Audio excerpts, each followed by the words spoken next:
Assalamualaikum warahmatullahi wabarakatuh.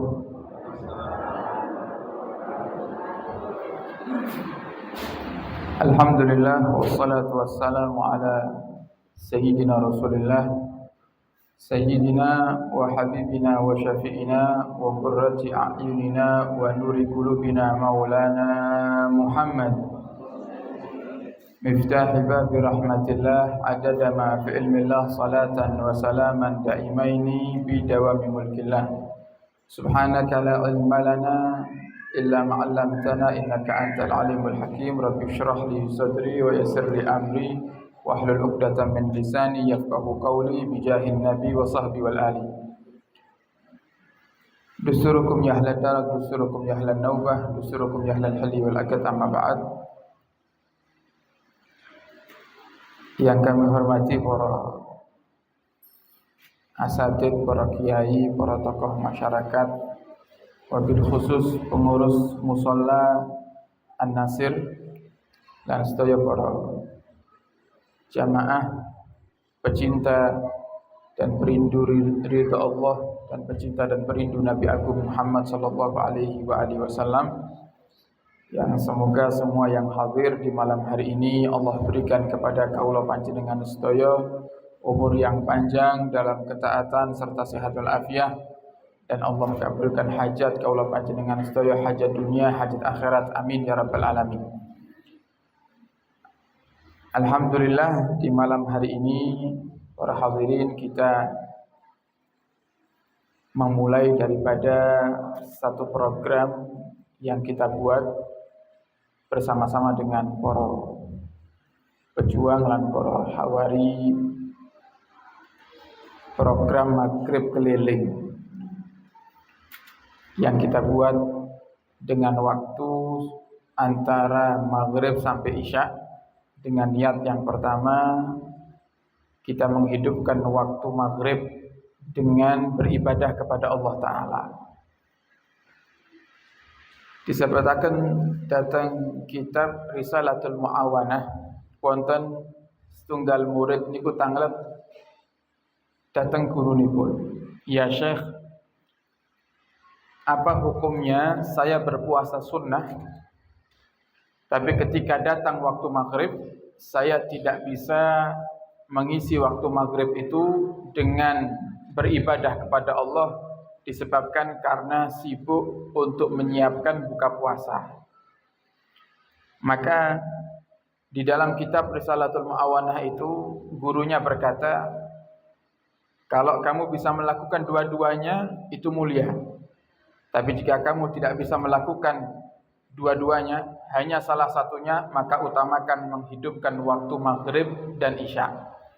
Waktu di antara maghrib dan isya. Yang karena waktu ini adalah waktu yang disebut oleh para ulama dengan sebutan waktu awabin, waktu di mana banyak orang itu lalai dan orang-orang yang kembali kepada Allah Ta'ala mereka akan mendapatkan pahala yang berlipat. Nah, biasanya ba'dal maghrib niki para hadirin kathah tiyang sing kesel nggih, baru pulang kerja capek nggih sami. Jenengan ingkang hadir mriki nggih wau kerja nggih capek, tapi jenengan sempatkan untuk beribadah kepada Allah, maka pahala kita tidak sama dengan pahala beribadah di waktu yang lain. Nah, maka ini yang menjadi sebab istimewanya waktu antara maghrib dengan isya, yang para ulama menyebutnya dengan waktu bainal isya'ain, menghidupkan waktu ihya ma bainal isya'ain, menghidupkan waktu antara dua isya, yaitu maksudnya maghrib dan isya. Terus niat kita membuat majelis Maghrib Keliling niki untuk menggapai kemuliaan bisa menghidupkan waktu di antara Maghrib dan Isya dengan hal-hal yang baik. Dan juga kita bergembira dan bersyukur kepada Allah Ta'ala, pembukaannya lah kok pas teng RT mriki. Nah, jadi ini cocok dengan kaidah dakwah. Jadi kata Nabi niku dakwah itu mulai dari yang terdekat dulu, baru pindah ke yang lain. Lah kok subhanallah program niki programnya dimulai pertama kali di hari ini. Lah kok pas RT-ne nggih teng RT kawula piyambak niki ya. Mugi-mugi niki menandakan Allah Subhanahu wa taala ridha dengan majelis kita. Allah jadikan kaula panjenengan sedaya juga diberikan keridhaan dan kebahagiaan dunia dan akhirat insyaallah. Ya amin ya rabbal alamin. Sebagaimana beberapa pejuang ada yang meminta kita kajian di Musholla An-Nasr ini, kajian yang sifatnya membahas tentang ilmu fikih sedikit, ilmu fikih yang ringkas dengan harapan supaya ibadah-ibadah kaula panjenengan iki saged sempurna para hadirin. Karena tiap hari kita sholat, tiap hari kita berwudu, tiap hari kita berjamaah, maka pripun carane ibadah-ibadah yang tiap hari kaula panjenengan kerjakan iki saged sempurna sehingga diterima oleh Allah taala. Di dalam sholat niku Bapak Ibu, ada satu kewajiban sebelum kita masuk dalam sholat yang harus kita lakukan, yaitu bersuci, mensucikan diri dari hadas kecil dan hadas besar. Kita mulai dari membahas mensucikan diri dari hadas kecil, yaitu dengan cara berwudu. Wudu ini adalah satu ibadah mahdhah. Artinya apa? Seandainya kok kita belum waktunya sholat, kita wudu kita dihitung ibadah perhatian.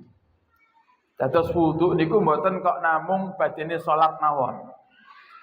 Bahkan panjenengan berangkat kerja, kemudian sebelum berangkat panjenengan berwudu, niku keberkahan yang akan panjenengan dapatkan dari pekerjaan itu berbeda dengan lek panjenengan mboten wudu.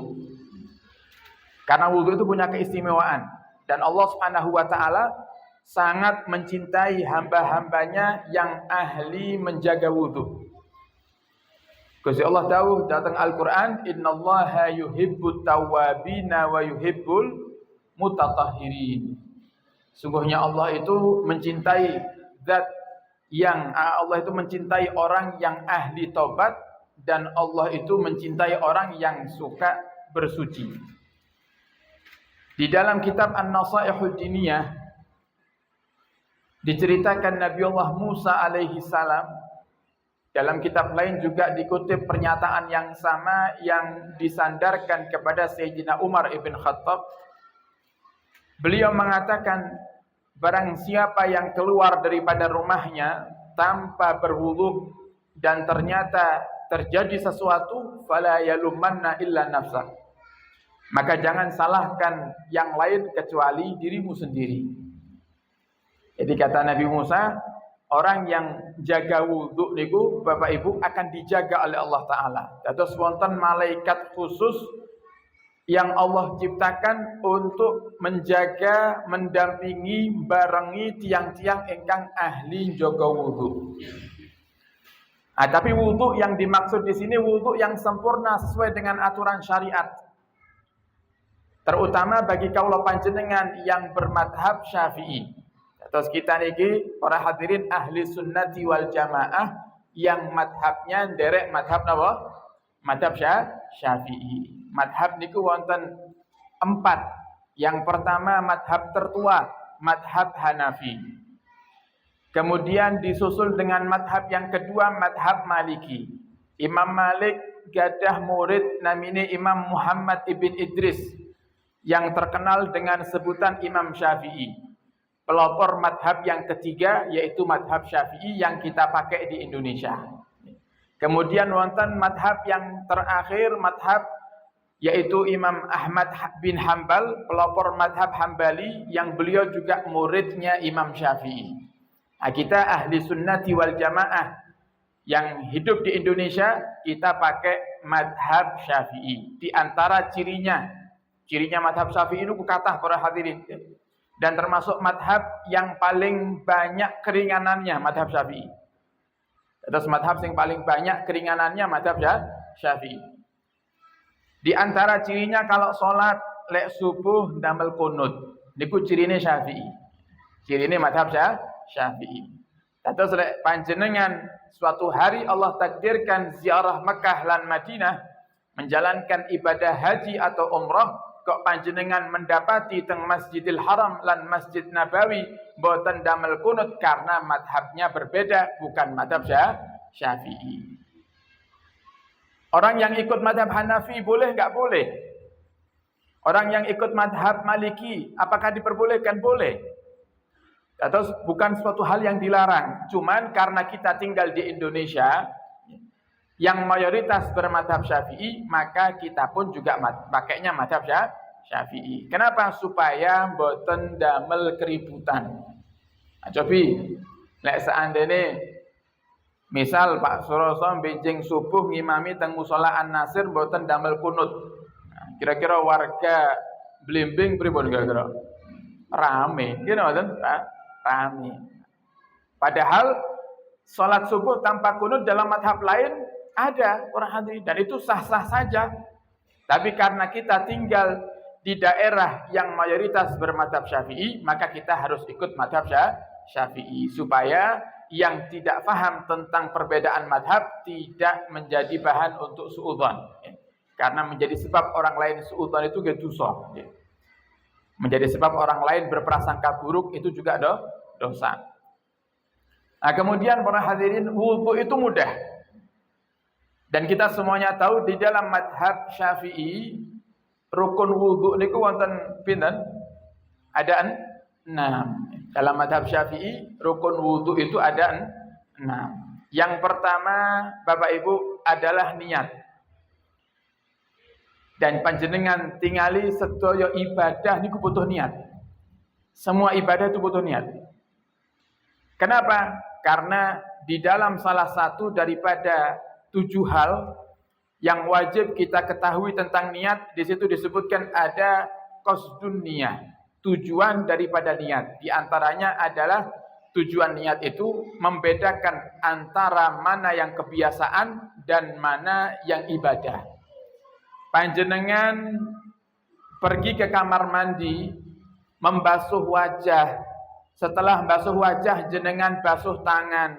Setelah itu jenengan basuh sebagian daripada kepala.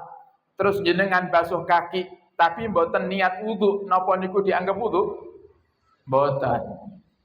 Nah, bagaimana cara membedakannya? Padahal gerak-geriknya sama. Anggota yang dibasuh dia sama. Tapi kenapa tidak dikatakan wudu?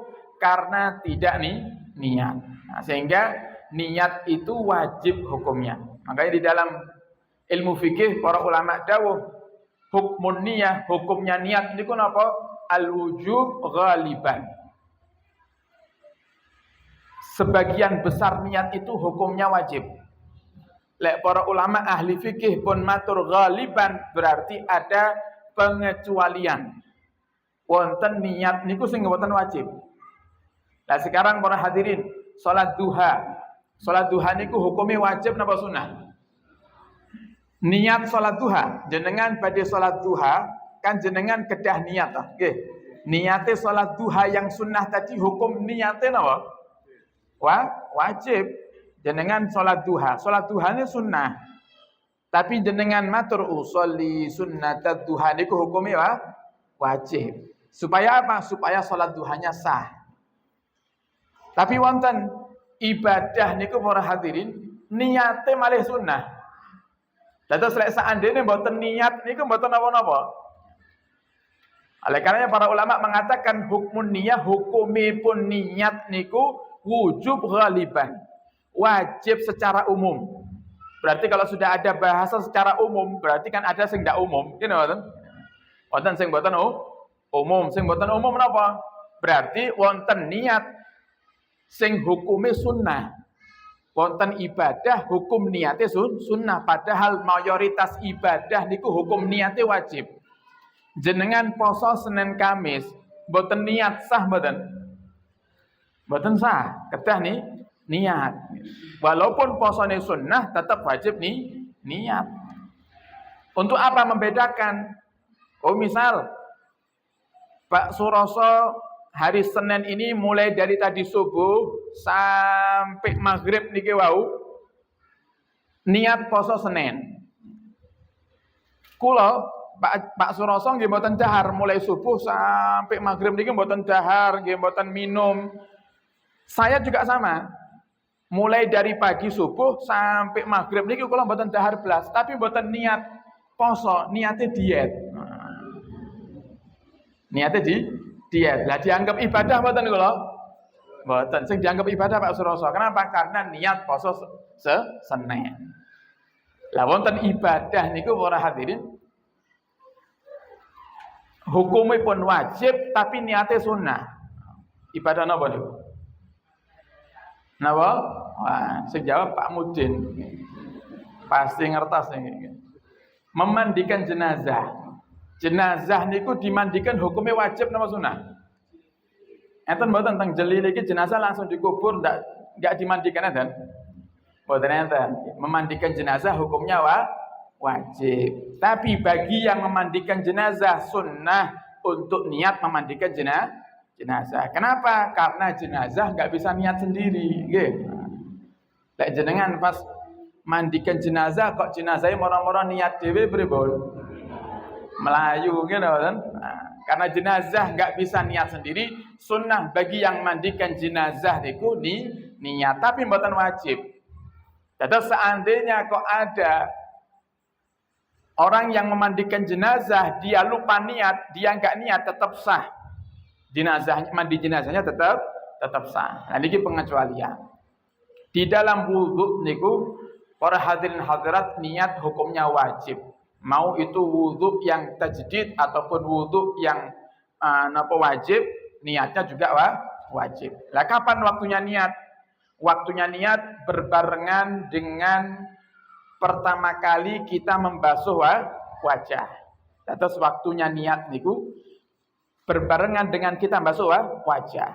Lho pripun carane? Nah niki dijelaskan oleh para ulama. Di dalam ilmu fikih niku para hadirin, niat niku sing wajib di hati. Nah niki perlu dipahami.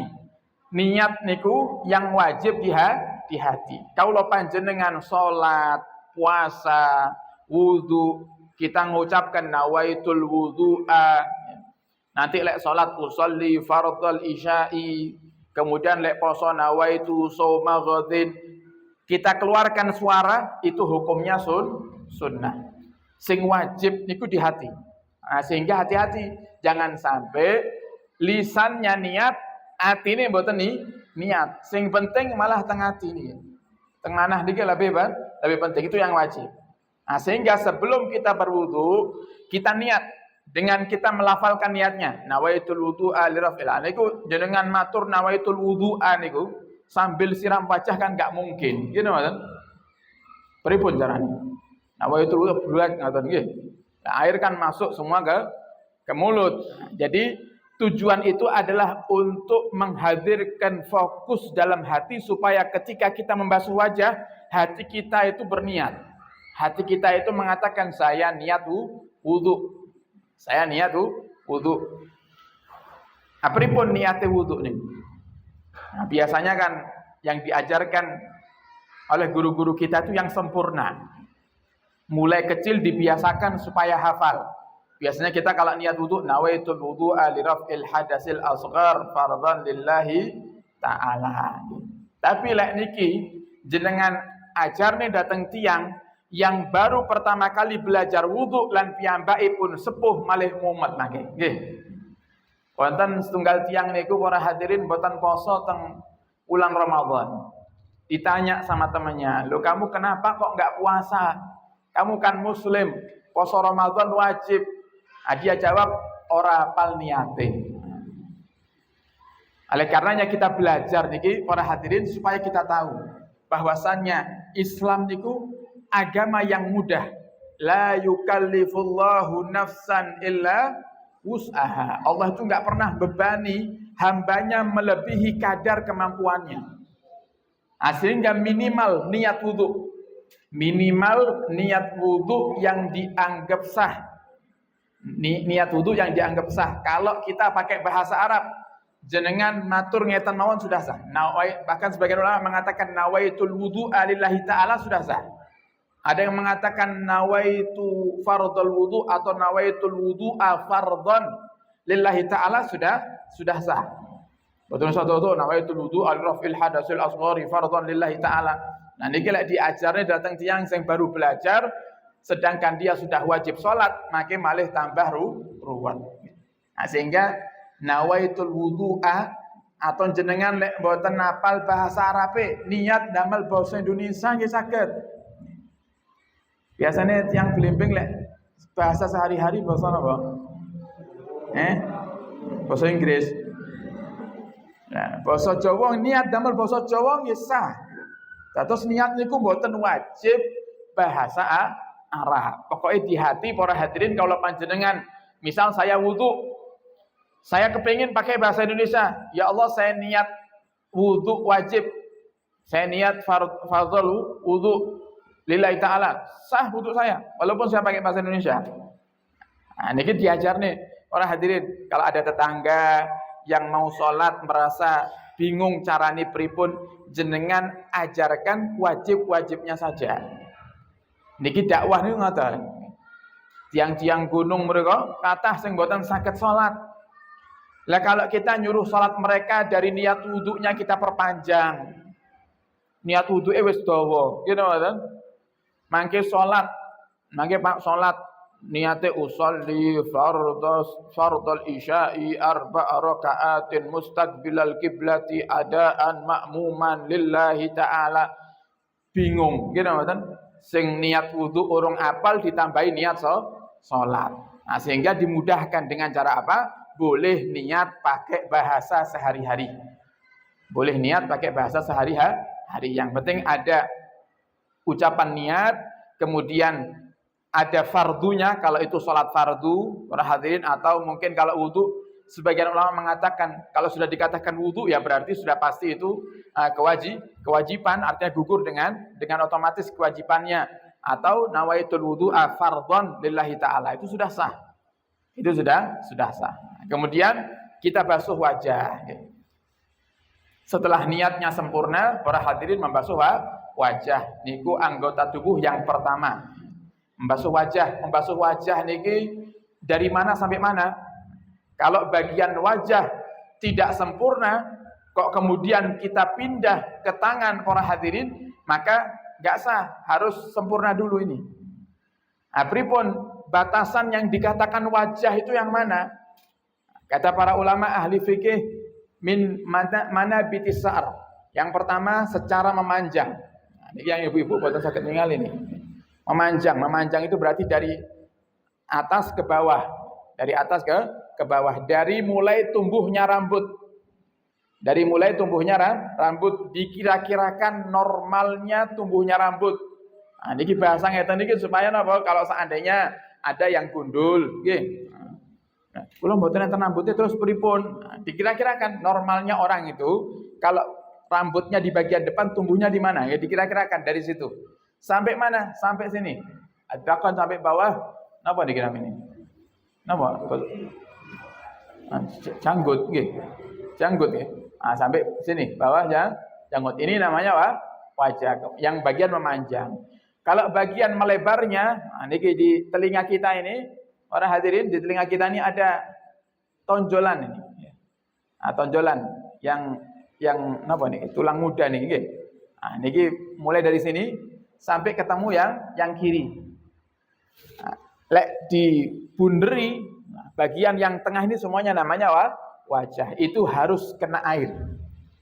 Itu harus tersentuh oleh air. Kalau enggak tersentuh air, maka tidak sah wudunya. Harus tersentuh air. Nah, termasuk karena tadi saya katakan lebarnya wajah itu dari ini, tulang muda yang menonjol di telinga ini, hadirin, sampai dari yang kanan ketemu yang kiri, berarti rambut ini harus, kulitnya harus kena basah ini. Semuanya ini rambutnya pun harus basah. Ini kenapa orang ini? Godek, nggih. Godek lek perempuan sing dawa niki napa namanya? Napa? Kemarin saya hati-hati, hati-hati nggih. Nah, hati-hati. Ya, itu harus basah itu. Harus basah. Jadi yang ibu-ibu kalau wudu ini napa hati-hati gitu namanya ini. Sing hati-hatinya jangan geser ke belakang. Jangan digeser ke belakang. Biarkan hati-hatinya dipanjangkan. Itu wajib untuk dibasuh. Kalau laki-laki ada brewoknya, dilihat lek brewoke mboten tebel, maka wajib harus disela-selai. supaya yang kulitnya juga bagian dalam kena termasuk jenggot nih. Lah tebel tidaknya ukurannya pripun? Tebel tidaknya itu ukurannya normalnya orang berbicara. Nah, biasanya normalit yang berbicara dengan jarak dekat itu berapa meter? 1,5. Misal saya dengan Mas Akbar. Kalau Mas Akbar di depan saya ini bisa melihat kulit di bagian jenggot saya, maka hukum saya menyela-nyelai gini. Nah, di sela-selai jenggot saya ini hukumnya wajib. Tapi kalau Mas Akbar yang jarak 1,5 meter di depan saya nggak bisa ngelihat kulit di bagian jenggot saya, maka hukum menyela-nyelainya sunnah. Hukum menyela-nyelainya sunnah. Cukup dibasuh zahirnya saja. Ini kalau tebal. Nah, jadi itu batasan wajah. Wajibnya membasuh wajah ini, kita masih membahas basuh wajah. Wajibnya berapa kali? Wajibnya berapa kali? 1 wajibnya. Yang kedua dan ketiga hukumnya sunnah. Paham ya Bapak Ibu ya? Wajib wudu niku namung 1. Terus jenengan wudu Bapak Ibu pakai air mineral 1 gelas tuh bisa. Bahkan turah-turah niku. Masih lebih itu. Wudu pakai air mineral 1 gelas ini. Niku bisa. Kadang awake dhewe niki saking biasane mulai ali dibiasakan lek wudu kerane dikencengne. Ngene mboten? Jos lek mboten jos iki mboten napa? Mboten mantep ngoten nggih. Padahal kita wudu pakai air paling setengah gelas, enggak sampai setengah gelas bisa. Kenapa? Karena wajibnya itu hanya sekali, 2 dan 3-nya sunnah. Niki kita ajarkan bukan kok benjing jenengan lek wudu namung sekali-sekali. Niki damel pelajaran supaya kita ngerti para hadirin ya. Supaya kita ngerti. Karena jangan sampai kita nanti beranggapan yang salah kalau yang wajib itu sunnah, dan itu mempengaruhi daripada keabsahan wudu. Jadi pembasuhan pertama kalau sudah sempurna rata semuanya, yang wajib sudah gugur. Basuhan kedua sunnah, basuhan ketiga sunnah. Kalau misal saya membasuh wajah Bapak Ibu sekali, ternyata masih ada bagian yang belum kena air, saya ambil air lagi, saya basuh lagi, itu masih hitungan 1. Walaupun saya sudah 2 kali ambil air. Paham ya Bapak Ibu ya? Jadi dihitung wajib 1 kali itu sampai sempurna. Lek jenengan ternyata basuh wajahnya sampai sempurna kok butuh 10 kali ambil air, tasik dihitung setunggal ini. Masih dihitung 1. Karena yang wajib belum sempurna. Tidak akan dikatakan sunnah basuhan yang setelahnya kalau yang wajib belum sempurna. Terus ini wajah. Setelah wajah, rukun wudu yang ketiga napa? Tadi yang pertama niat, yang kedua wajah, yang ketiga napa? Membasuh tangan. Sampai mana basuh tangan Bapak Ibu? Sampai mana? Sampai siku-siku. Nah, niki juga perlu diperhatikan yang pakai pakaian lengan panjang. Benar-benar harus diangkat sampai di atas siku. Kalau nanti kepanggih tiang wudu teng masjid napa teng musala diangkatin namung setengah lengan. Nggih. Atau enggak sampai siku. Kemudian dia wudu enggak sah niku, wudunya tidak sah. Secara mazhab Syafi'i wudunya tidak sah. Jadi harus sampai siku-siku. Nah, kemudian siku-siku pun para hadirin niku kali para ulama dibahas. Secara kaidah niku sampai siku-siku wajibnya. Tapi enggak mungkin kita ini bisa mengukur di garis lurus antara yang atas, yang samping sampai siku-siku di garis lurus, mboten saged, mboten ngepas nih. Nah, untuk berhati-hati sehingga para ulama melebihkan wajibnya itu sampai di atas siku-siku sedikit. Mboten kaidah dalam ilmu fikih, ma la yatimul wajib illa bihi fahuwa wajib. Sesuatu yang wajib yang tidak akan sempurna dengan melakukan sesuatu itu, maka hukum sesuatu itu adalah wajib.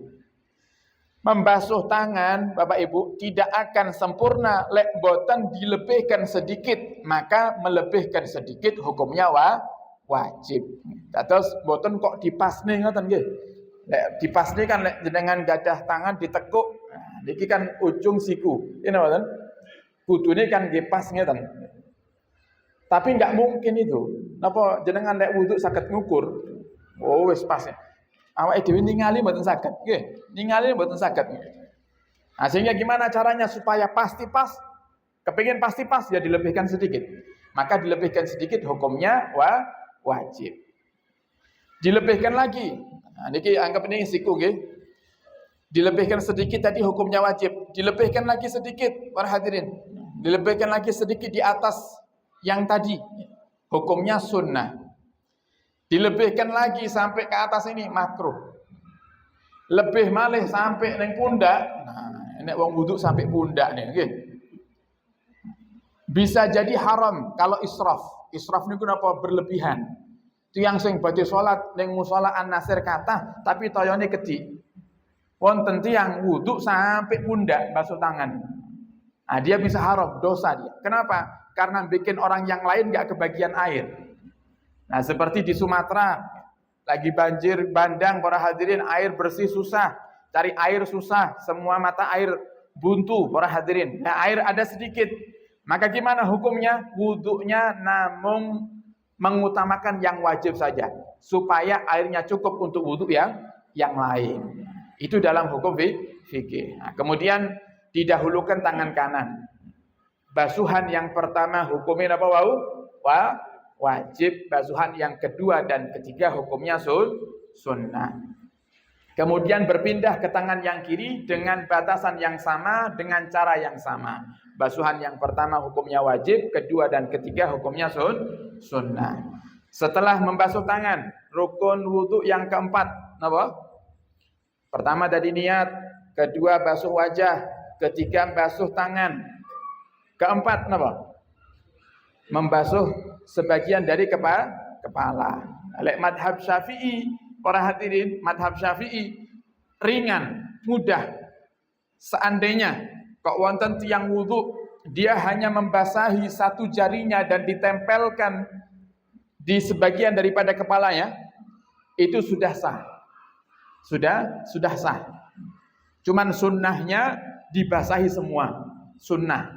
Tapi lek madhab Maliki membasahi semua hukumnya wajib.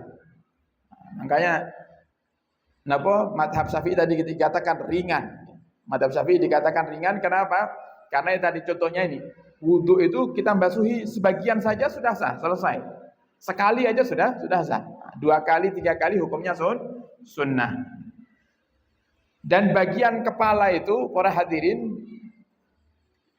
dari mulai tumbuhnya rambut ini yang bagian tumbuhnya rambut ini itu yang disebut kepala. Kenapa seperti itu? Dados lek wonten bapak-bapak yang rambutnya gondrong atau ibu-ibu rambutnya panjang.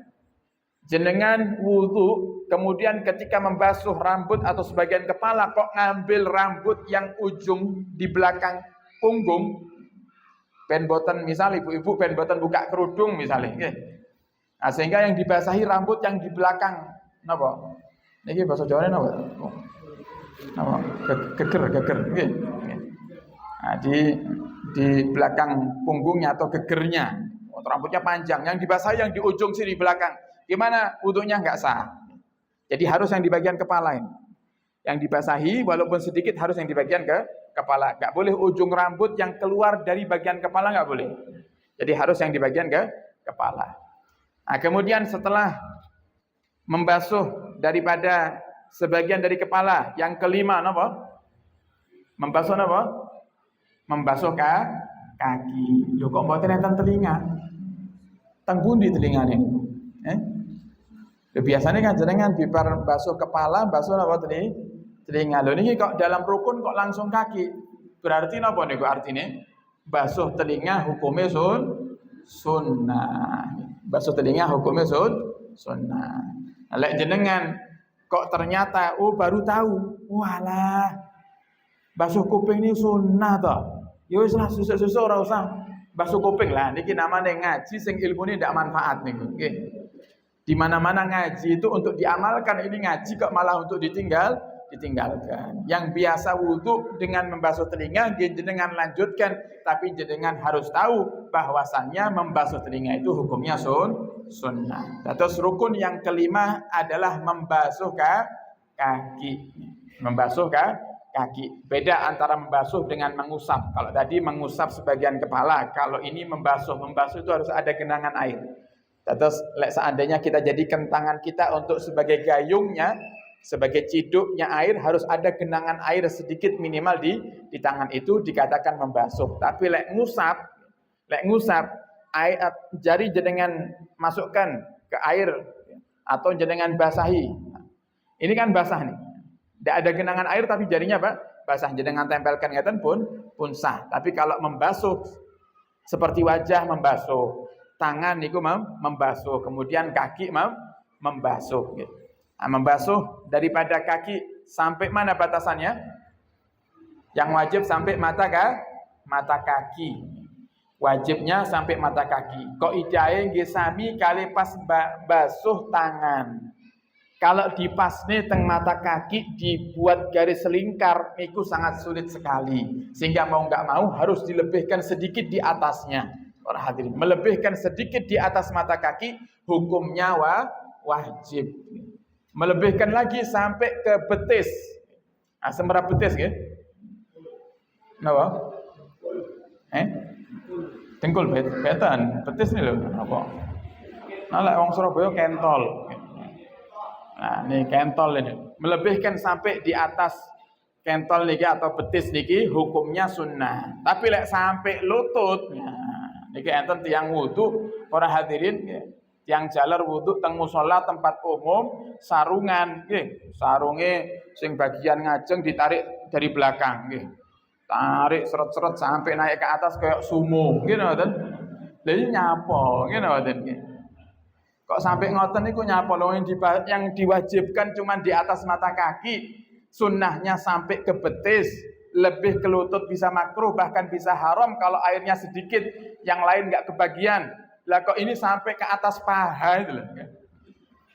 Ya di lutut aja loh iso makruh. Di lutut aja iso makruh. Lah ini kok sampai atas paha. Sehingga enggak perlu sampai buka aurat ngoten enggak perlu. Cukup diangkat sedikit saja di bagian wajibnya yaitu di atas mata kaki sedikit para hadirin, dan sunnah di sela-selai.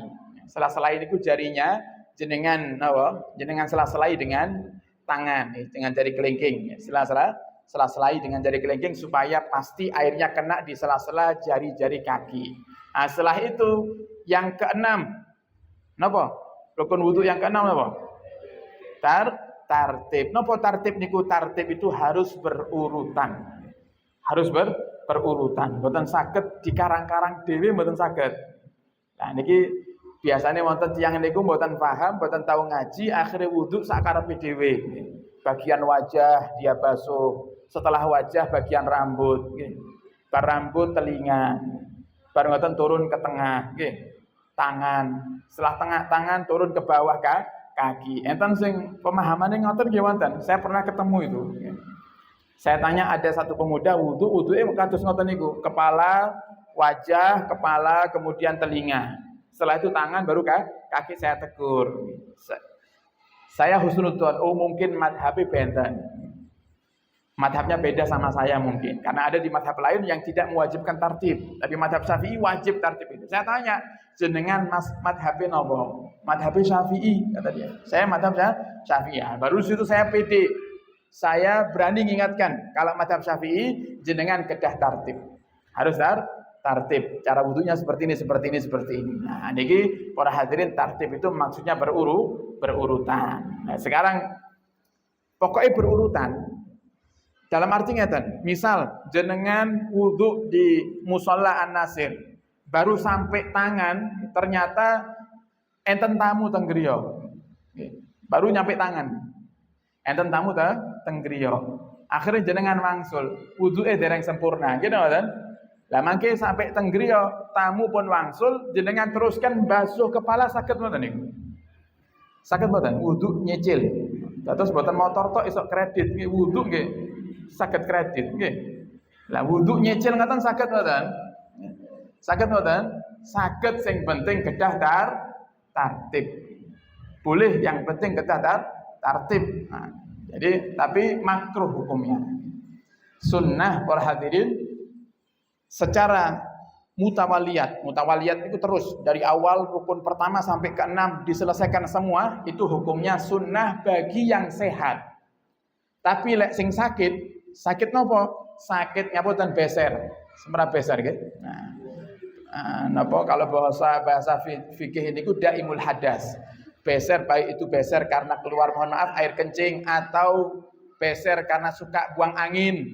Titik buang angin lah. Hukum melakukan wudhu secara langsung sampai sempurna bagi orang yang beser hukumnya wajib. Kados wudhu sempurna bar ngoten langsung sholat.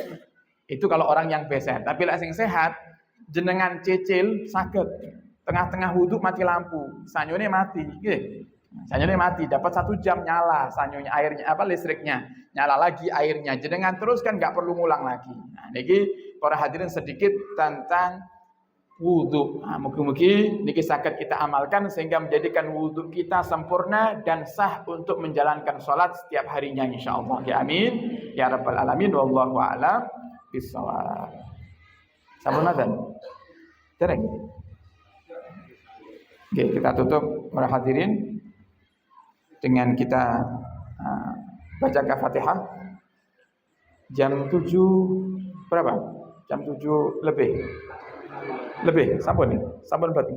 Kita bacakan Fatihah untuk menutup majelis di malam hari ini. Para hadirin kita baca Fatihah, semoga semua yang hadir di malam hari ini yang mengikuti kajian ini diberikan oleh Allah Subhanahu wa taala umur yang panjang dalam ketaatan serta sehatul afiah.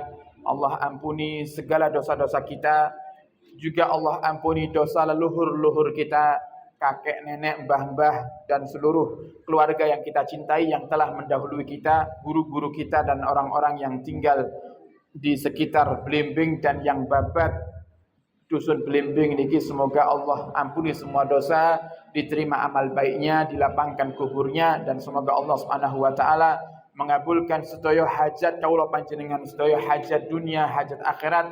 Yang sakit diberikan kesembuhan, yang sempit rezekinya dilapangkan oleh Allah, yang belum punya pekerjaan segera Allah berikan pekerjaan yang berkah, dan Allah berikan kepada kaula panjenengan sedaya rezeki yang halal banyak barakah. Allah cukupkan kita dengan yang halal, Allah jauhkan kita dari yang haram, dan semoga Allah takdirkan suatu hari nanti kaula panjenengan sedaya saged ziarah Mekah lan Madinah, menjalankan ibadah haji dan umrah dan ziarah Nabi Muhammad SAW, dan pada akhirnya Allah Subhanahu wa taala wafatkan kita semuanya setelah panjang umur dalam keadaan husnul khatimah. Ala hadhihi niyyah wa ala kulli niyatin salihah bi jahin nabi wa alin nabi ila hadratin nabi sallallahu alaihi wasallam bi sirril Fatihah.